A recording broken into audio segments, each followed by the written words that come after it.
which are just search engine kind of programs that go out and read web pages. And that just goes out and looks for data, and I tell the spiders what to look for. The second component is the processing that weeds out all the data that we don't want, because it brings back vast quantities of stuff that's just not useful for us. And the third part is the lexicon. The lexicon is a dictionary of words in many different languages, but it has no definitions, which is why it's really called a lexicon and not a dictionary. And what it is attached to each of the words are values that are represented by numbers that go to how that word is perceived by the native speakers of that word in its emotional context. So see, basically what I'm looking for are emotional changes that show up in language.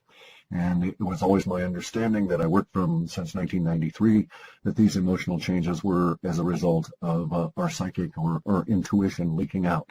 And so what I've done is make a giant intuition sweeper. The way Google sweeps the internet and comes up with places for you to go and look at to respond to dinner or specific queries, what I did was to come up with a giant search engine that looks for distilled bits of intuition that end up on the internet in the form of language changes. So now, it's all done linguistically. The fourth component here, we have a database of some considerable size that runs in a language called SQL, and I'm able to do some very extensive data mining on this. And then at the other end of it, I do personal interpretation. So let me explain how that works. The data sets might bring back a collective psychic intuition. Okay, so let's choose as an example something I do not do. As a rule, I don't involve myself in personalities like celebrities, tabloid kind of things. I'm interested in a deeper level of discovery from this. So as a rule, I don't even look at and we throw out personalities and stuff. But at the moment, I'm going to use a personality as an example because it's the stuff I don't normally do. This is actually within the data, so as it occurs over these next I want to say 6 months, but maybe it was 7 months out in model space. I have a model that I moved through time, and I did the timing and the programming and all this on my own. So it's my own mechanisms. Again, I've discussed it in other interviews. But let's get to this personality as an example so I can show you the difference between the data and the interpretation. So the data says that there's this actor by the name of Luke Wilson that's going to be involved in some form of a car wreck, a car accident. This car accident, I think, as I say, is going to occur over the next 6 months, but maybe it was out 7 months. I don't remember at the moment. I hadn't really thought at the time I saw this that I was going to use it as an example, so I didn't make any notes about it. And I'm just doing this from memory. But anyway, and so that's the data sets provide that kind of information, and it's a very concise, very cryptic, because it's just basically accident, and then under accident there's a supporting set that goes to cars, and then there's the other set that ties in Luke Wilson by name. Now, then the interpretation part is there's a lot of other data sets in there that bring back all these other words. So what I'm doing is I'm interpreting that Luke Wilson will be involved in a car accident, as the data says, but that he's not going to be a participant in the accident. He's going to be more of a witness. And so that's how he's going to show up within the referenced language. It also helps, by the way, to note that our process here brings up language that's likely to appear after the event. So I don't really get in a description of the event. I get a description of all the words we're going to be using to talk about the event after it has occurred, or after it has not occurred and we're still discussing it all. So let's get back to Luke Wilson, then I'll give you another quick example here, and then we'll go on with the data. So my interpretation here, the interpretation part is that he's going to be a participant in an oblique or peripheral sense, not actually in the driving either car, that kind of a thing. And I could lay out the data that shows as to why I think that, because of these supporting sets that have legal language and some other things in them. Now, so that's the interpretation part around the actual data set showing up. So there's two components in each and every element of future forecast. Okay, so now let's look at the elements of language and how an event can occur and not occur, yet still produce the same kind of language. Let's just say we took a Super Bowl, Super Bowl happens. Everybody talks about it the media talks it up until it occurs, and then everybody talks about it for about 36 hours after that, and then it sort of falls away very rapidly. I know this from my spiders and how language moves. And so for that next 36 hours, everybody's talking about the Super Bowl, asking each other, or discussing it all, and, their experiences and so on. Now, it's my contention that if the media had done their regular run-up to the Super Bowl and then it had not occurred, the day before the stadium is supposed to be used, every toilet in that whole region broke, and it was not possible to bring in any toilets, so they canceled the Super Bowl. This is a far-out example, right? And therefore, for the next 36 hours, anybody would talk about the Super Bowl that didn't happen. And so we would get the same level of language about that Super Bowl, regardless of whether the event occurred or not. And so you see our conundrum. We get language forecasts, not descriptions of events. Ergo, I'm in a situation here where if I perceive that there's going to be an event, it could be that, it's going to be an event of omission as opposed to commission, in the sense of something that's missing rather than occurring. And I just can't tell the difference from the language we get, because we get the language that says Luke Wilson car wreck, and then some other legal language and other modifiers, peripheral sets in this, that lead me to suspect that he's just going to be, along for the ride in a legal sense and not really a participant. So I can make that sort of an interpretation on the data that's being presented. But in some cases, like the Super Bowl, maybe I could make a guess that it would be a situation of the Super Bowl not occurring, but within the language I might present it may not be clear at all that there's any kind of a hiccup going on, because there's the same number of words, they have the same kind of things within them. You would ask yourself and talk about the same sort of situations, more or less, because in the case of the Super Bowl not happening, you would say, well, what if so-and-so had, done this and so on. So you'd speculate a lot more. So you see the issues that are involved at a very high level, very skimming the surface in the work I do. So, all right, so I've said that. Now, I've been doing this since 97 when I did my first run. I started working on the programming in 93. It took me a long time 4 years to do the initial work and research on this, because I was working, I had to make a living. I was working for Microsoft and GEC Marconi and all these airlines and writing code and stuff for people. So that's what I was doing at the time. I was a software engineer, specializing in very large databases and data mining and interesting kinds of projects at a very high end. I program in a number of languages. My core language is C. I do some assembler. I like C a lot. C++. I don't need the overhead. I can do encapsulation. And I like Prolog. Prolog is a self-compiling artificial intelligence language, but I hate using the word AI because everybody thinks of smart, self-aware computers, which I contend cannot happen. Anyway, though. There you go. See, there was a divergence. We shouldn't have gone there. So now let's get into the situation that really brings me to doing the video. As I said earlier, this should have been addressed as my fellow Americans, because everybody in North America is going to suffer the same kind of circumstances that are going to, as myself, over these next few years.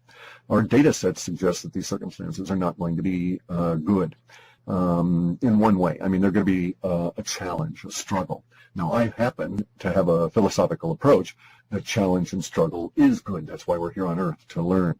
And you don't learn sitting on your ass watching TV or, playing video games. You may get your twitch fingers really good, but you never really deal with any of your karma. And, well, that's all about to change. According to our data sets, we're into it right now. And if you follow anything at all, you'll, even if you're new to this work, you'll have been brought here by some occurrence in your life that impacts on some of the subjects we're going to discuss here, or is impacted by some of the subjects we're going to discuss here today. And those subjects include basically the economic underpinnings of life as we know it, eroding away visibly in front of you over these next few months and then into the rest of this year. The erosion is described in our data sets as being so fast, the collapse of all of the bubbles that the Federal Reserve and the criminalists have put together is described as happening so fast that there's major changes in society that occur at what is seemingly a blinding speed, given the usual rate at which change might occur. Now, note that the powers that be, politicians and everybody, they don't like change in our society. Politicians are followers. They follow polls. They follow the masses. They're not leaders in that sense. So they don't like change because it causes them to have to change, and they feel uncomfortable because until they get a poll reading on it, they don't know how you're going to react, and they're paranoid. So you can't trust politicians to lead anytime, anywhere, under any circumstances. And we're in a situation now where the economic bubbles are all going to pop. You'll notice this today, tomorrow, the day after, by a sudden scramble, and I mean panic. A struggle that's going to work its way up to a panic to own gold or silver. This is going to sweep over everybody you know at some point. It doesn't matter where you are, basically, on the planet, because the collapse of the paper currency system is going to be a pandemic across all of the nations. It's going to be endemic to the society. You won't be able to escape it. It'll reach into every corner. Some people will benefit. You know, they were smart. They knew what to do. They saw it coming. Most people will not. Most people will be caught unawares, and they will be thrown into resources or into searching for resources that they really don't have too much of a clue about. So this is not the place that you're going to get educated on how to go on out and buy gold or silver or any of this. By the time you're listening to this, if you haven't got a substantial amount of gold or silver stored relative to the amount of coins and a few dollars you've got, you may as well not even try because it'll be too difficult to obtain, and the prices, you'll be chasing price. If you're an investor or a speculator and you have that kind of money, have at it. You have nothing to lose in terms of chasing that price, because those prices are going to go into what would be considered to be astronomical terms. And fundamentally, it all comes down to the necessary human reaction and what's going to happen that's going to cause those reactions. And so let me go into that very briefly. The powers that be that are behind the debt-based, paper-based monetary system have set up circumstances that is going to cause their minions, such as the Federal Reserve, Congress, all these people they control, to react in certain ways. The conditions exist. They've existed for a number of years, and they've been building and building until they finally got to that. I think it's Peter Schiff that uses the example. Maybe I'm incorrect, of the last snowflake, but nonetheless, the last snowflake has hit the huge mass hanging on Mount Rainier, and it started an avalanche that's going to turn into a lahar. For those of you who don't live in volcano country, lahar is a water-fueled scouring mud flow that eats out old streams and creek beds, mixes up all that glacial fill rock and sand and gravel and stuff, and comes down like cement. It moves really fast. I mean, this stuff can, it moves at 32 feet per second because basically it's slimy cement-like sludge that's falling down the side of a mountain. And when it hits, it's like wet cement, a whole tsunami of it. So it's really dangerous stuff. So we have a lahar coming to North America. Now, the lahar is going to affect all of us more than the rest of the planet because we're stuck behind the dollar. We're stuck behind the powers that be and a structure that they built for the dollar that's going to cause their minions to have this specific kind of reaction. That reaction will lead to hyperinflation. And by hyperinflation, I'm specifically referring to a situation that will cause goods that you may need, dish soap, that kind of thing, to be very, very difficult to obtain, and the prices will be hard to take. I mean, the prices in dollar terms are going to be very difficult to deal with. And this is also going to involve, because of the way that this crash is going to occur, and this is really the reason why I'm doing this video at the moment, is that there's a very considerable chance, I don't want to use that word, there is a huge potential in the energy sense, in the electrical sense. We've got a very large potential that the just-in-time delivery system will come to a grinding halt all across North America. If that should occur, and I'm going to actually start saying when that occurs, the conditions that you'll face will be that the stores will empty and they will not be refilled. And you'll go back to that store 2 days after you went and bought milk, and there won't be any milk. You'll go back and they'll say, well, we'll get some in a few days. And the fact of the matter is that they won't. And then perhaps even 2 or 3 or 4 or 5 days after that, the employees won't even show up. We don't know how it's going to actually mature at the individual level, and it's going to really depend where you are and how much of the material that you use in your life is locally sourced. Because we've gotten a situation where everything that travels over the roads to get to the stores that you consume is basically riding there, floating there on a sea of paper debt credit. The guy, when he fuels up his truck to drive the goods from the supplier, secondary supplier over to Walmart, he fuels his truck up on a credit card that runs on credit.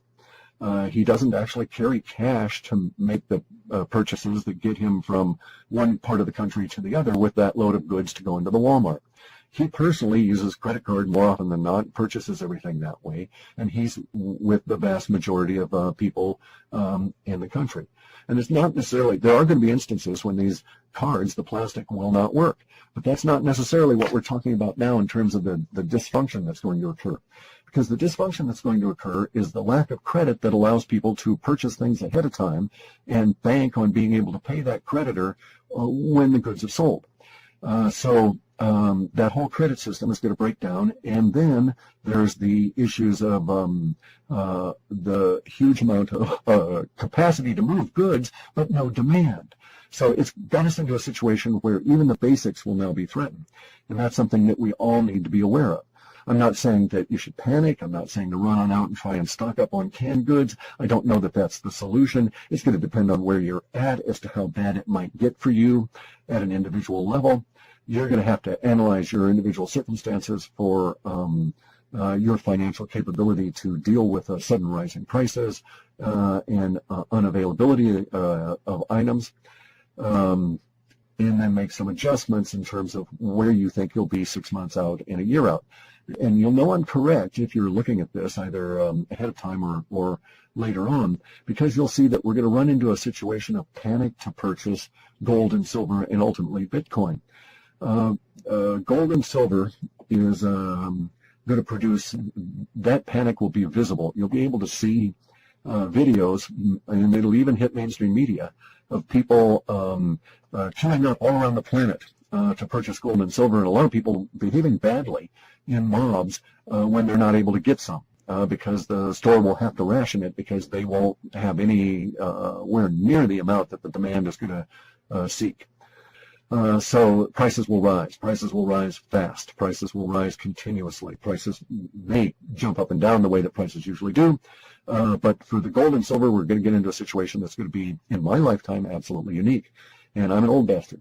And so that uniqueness is going to be a situation that my data suggests will occur in March and April, in which people will want to buy gold and there will be none offered.